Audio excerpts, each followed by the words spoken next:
Bonjour à toutes et à tous et bienvenue dans cette brève d'histoire, un nouveau format que je consacre aujourd'hui pour le numéro 1, eh bien, à l'histoire du crash du Tupolev Tu-144.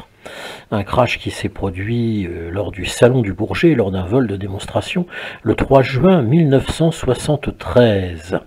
Alors de quoi s'agit-il? Donc il s'agit d'un avion soviétique, un supersonique, qui avait une capacité de 100 places, qui devait voler à Mach 2,5, soit 3060 km à l'heure, et un avion dont le début du développement, de la construction, a été à partir de 1967, son premier vol en 1968, et ensuite vol test en supersonique à partir de juin 1969.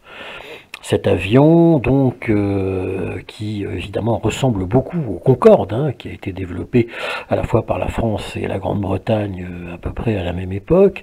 Il faut se souvenir que cet avion, s'inscrit aussi dans le cadre de la guerre froide, donc de la rivalité Est-Ouest. En 1973, nous sommes au plein cœur de la guerre froide. L'Union soviétique est dirigée par Léonid Brejnev. Et donc, évidemment, il y a une concurrence. Alors, néanmoins, ce vol, effectivement, test à l'aéroport du Bourget, le 3 juin 1973, eh bien, se déroule mal. Et effectivement, devant un public d'à peu près 350 000 personnes, cette démonstration, effectivement, se termine mal à la fin de son ascension verticale, à pleine puissance, aux environs de 1200 mètres d'altitude. L'avion se désagrège, et les débris s'abattent sur la ville de Goussainville, sur les cités Mozart et Bel Air, et elles détruisent en même temps une centaine de pavillons.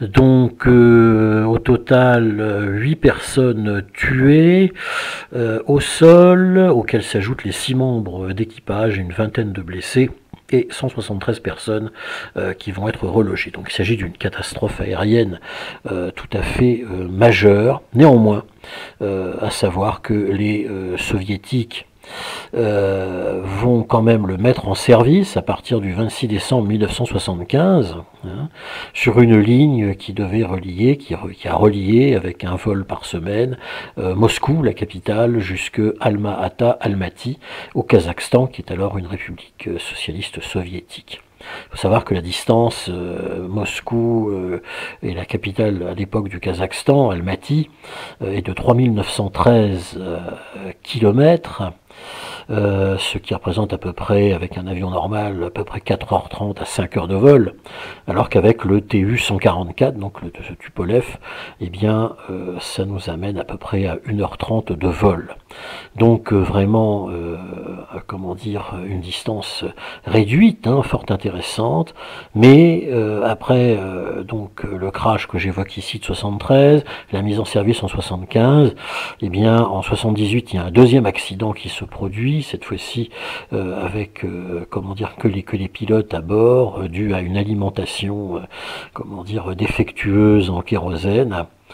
Et les soviétiques, finalement, suite évidemment à la crise économique qui va toucher tout le monde, la fameuse crise de choc pétrolier des années 70, et puis la fin de la guerre froide également, les réformes de Gorbatchev à partir de 1985, eh bien abandonnent effectivement ce Tu-144 à partir de 1986. Il y avait 16 avions qui ont été produits quand même, pour stopper définitivement ces vols à partir de 1987.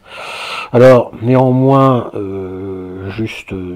pour conclure, il faut savoir que le TU-144 reprendra du service sous le nom de TU-144 LL au début des années 90 avec un programme de coopération de laboratoire en vol avec la NASA pour finalement être définitivement arrêté en 1999. Ce sera la fin d'ailleurs définitive de tous les supersoniques puisque de son côté le Concorde, avion donc franco-britannique bien connu, qui avait eu ce crash terrible en juillet 2000 à Roissy-Charles de Gaulle, on s'en souvient encore, et bien lui-même disparaîtra définitivement d'exploitation commerciale le 31 mai 2003 pour la France, avec Air France, et en octobre 2003 pour British Airways.